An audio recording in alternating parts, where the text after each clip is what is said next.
వేడన్నది ఆయువుని క్షీణింపచేసి అనారోగ్యాన్ని ఇస్తుంది. అటువంటి కొడుకు, అటువంటి ఆ కొడుకు కోసం తండ్రి వెంపర్లాడిపోతాడు. కాబట్టి ఆయన శరీరం వెళ్ళిపోయిన ఏడాది పాటు ఆయన జీవుడి అభ్యున్నతికి పనిచేయదు. అది కొడుకు యొక్క అధికారం. ఏడాది పాటు వీడు ఏం చేస్తాడో అవి తండ్రి జీవుడి ఖాతాలో వేస్తారు. వీడు వెళ్ళి అన్నదానం చేశాడు అనుకోండి, నాన్నగారి ఖాతాలో వేస్తారు. వీడు పురాణం విన్నాడు అనుకోండి, నాన్నగారి ఖాతాలో వేస్తారు. వీడు వస్త్రదానం చేశాడు అనుకోండి, నాన్నగారి ఖాతాలో వేస్తారు. నాకేం వచ్చిందండి అని అడగకూడదు. నీకు అంతకన్నా పుణ్యం లోకంలో లేదు.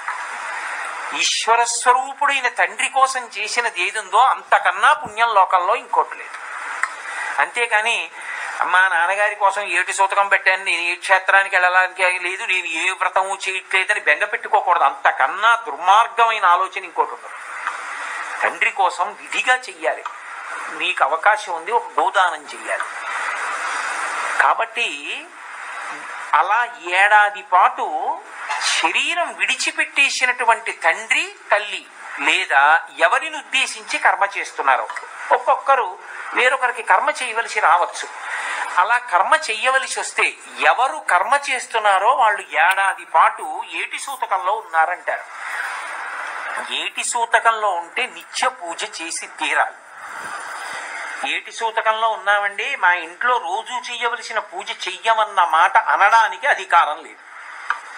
పంచోపచారములు జరిగి తీరాలి. అథవా షోడశోపచారములు కూడా చెయ్యొచ్చు. 16 ఉపచారములు చేయొచ్చు. గంధ పుష్ప ధూప దీప నైవేద్యములు లేని ఇల్లు ఉండడానికి వీల్లేదు. 5 ఉపచారములు చెయ్యాలి. చక్కగా దీపం పెట్టచ్చు, ఈశ్వరుణ్ణి పూజ చేయొచ్చు, నైవేద్యం పెట్టచ్చు, ప్రసాదం తినచ్చు. చెయ్యకూడనివి నోములు చేయడం, వ్రతాలు చేయడం, భార్యాభర్త కలిసి పీటల మీద కూర్చుని నోములు వ్రతాలు ఆచరించడం. నిత్య పూజలో ఇద్దరు కూర్చుని చేసినా వచ్చిన దోషమేమి ఉండదు. పీటల మీద కూర్చోవడం అంటే పుట్టింటి వాళ్ళు బట్టలు పెడతారు, అది ఏదో నైమిత్తికానికి సంబంధించిన కల్పంతో ఉంటుంది. అటువంటి పనులు చేయకూడదు. కొండలు ఎక్కకూడదు. కొండల మీద ఉన్నటువంటి దేవాలయాల దర్శనం చేయడానికి ఏడాది పాటు కొండ మీదకి వెళ్ళకూడదు. కొండ మీద ఉన్న దేవాలయంలోకి ప్రవేశించకూడదు. పండుగలు మొదలైనటువంటి సంబరాలు చేసుకోకూడదు. చేసుకోకూడదంటే బలవంతంగా మనసు నిగ్రహించమని కాదు.